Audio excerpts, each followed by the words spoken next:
Welcome friends. Let us continue to study introduction on my YouTube channel. Kindly like, share and subscribe my YouTube channel. The topics included in today's lecture are laws of thermodynamics and prime mover. Zeroth law of thermodynamics. According to the law, when system A and system B are in thermal equilibrium with the system C separately, then the system A and system B are also in thermal equilibrium with each other. So according to the zeroth law, it says that when system A is in thermal equilibrium with system C, and separately we can say that when system B is in thermal equilibrium with C, but system A and system B are not in direct contact, then and then also we can say that system A and system B are also in thermal equilibrium with each other. Let us understand using the video. So let us see, this is a system A which is in contact with the system C. Similarly, B is in also contact with the system C. But A and B are not in direct contact. So when there is a contact between A and C and B, let us see what happens. So initially the transfer of heat takes place and the equilibrium tries to obtain. And at the end, you just look at that. System A, B and C all are in thermal equilibrium, and that is nothing but the zeroth law. First law of thermodynamics.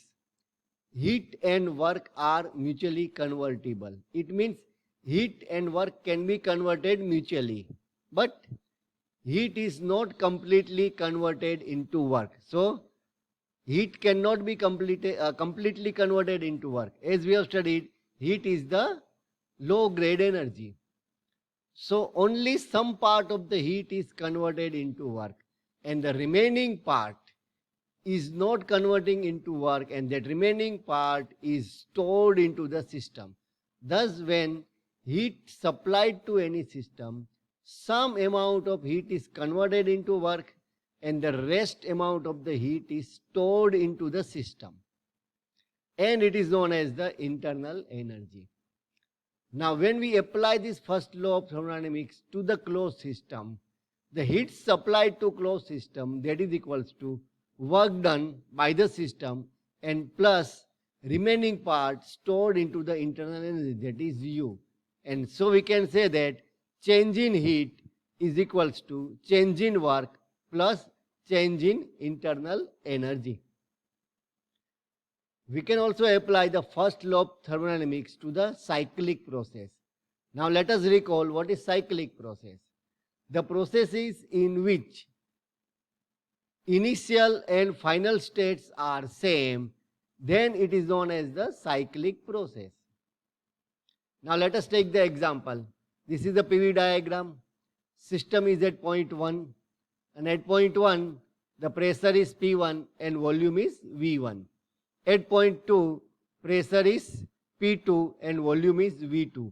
And the system undergoes a process from process 1 to process 2. And that is known as the process 1 to 2. Now when again the system passes from a process in a such a way that it reaches to its original condition, that is process 2 to 1, in such a way that the system obtains the same condition as before.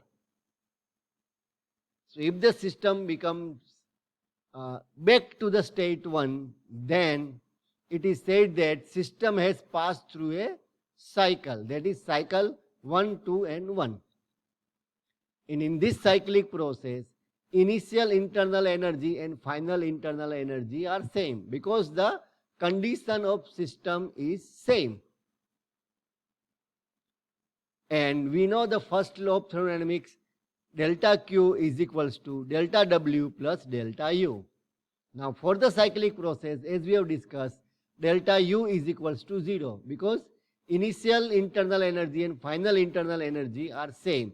So putting this value, we can get change in heat is equals to change in W, and that is the first law of thermodynamics for cyclic process.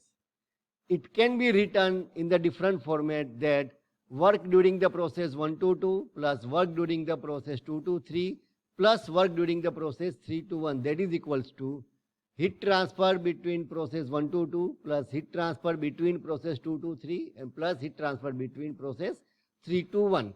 So that is nothing but the first law of thermodynamics for the cyclic process. Second law of thermodynamics. So there are two statements for the second law of thermodynamics. First statement was given by the Kelvin Planck, and the statement is, it is impossible for a system operating in a cycle between fixed temperature limits. It means a cycle is operating between fixed temperature limit, and for that cycle it is impossible. Now what is that impossible? To completely convert heat into work. So no cycle can convert completely heat into work. That's what the Kelvin Planck statement says. Now the next statement was given by the scientist Clausius. And according to the statement, it is impossible for a system operating in a cycle. So consider again the system which is operating in a cycle. And what is the impossible for that cycle? To transfer the heat from low temperature body to higher temperature body.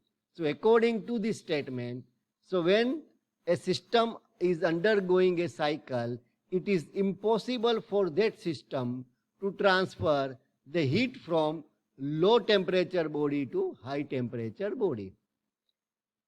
In the simpler form, we can say that heat cannot flow from low temperature body to high temperature body itself.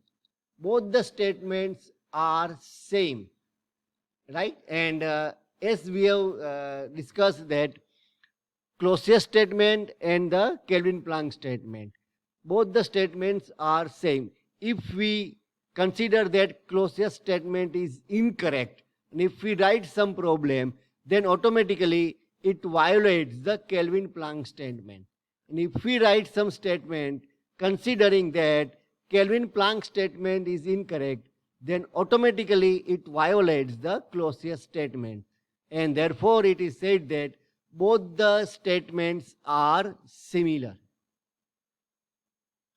Third law of thermodynamics.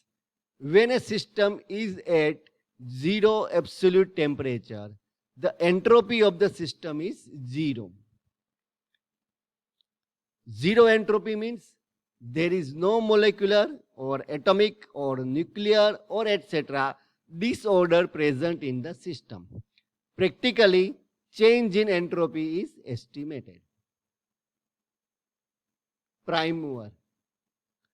Prime mover is a device which converts the natural source of energy into mechanical work, or that is the useful energy or useful work.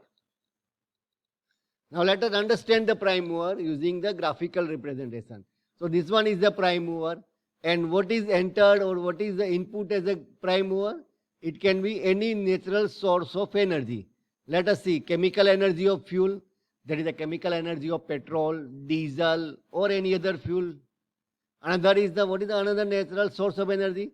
Potential energy of river water, that is the across the dam, that is the potential energy. What is the another type of nuclear energy? This natural source of energy, that is the nuclear energy. So nuclear energy is stored into the atom. So it can be any kind of natural source of energy.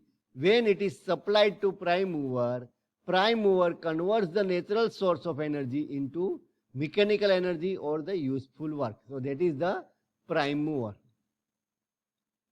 Now what are the different examples of the natural source of energy or the you can say sources of energy? So different types of sources of energy used by the prime mover are fuel, stored water at high elevation, atom, non-conventional sources of energy, etc.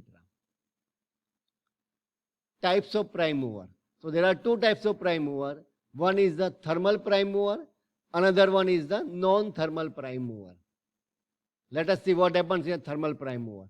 So in a thermal prime mover, natural source of energy is converted into thermal energy or heat, and then thermal energy is converted into mechanical energy, and therefore it is known as the thermal prime mover. So in thermal prime mover, natural source of energy is converted into mechanical energy via thermal energy or a heat. Now, non-thermal prime mover. So in non-thermal prime mover, natural source of energy is converted into non-thermal energy, and then it is converted into mechanical energy. So this kind of prime mover is known as the non-thermal prime mover.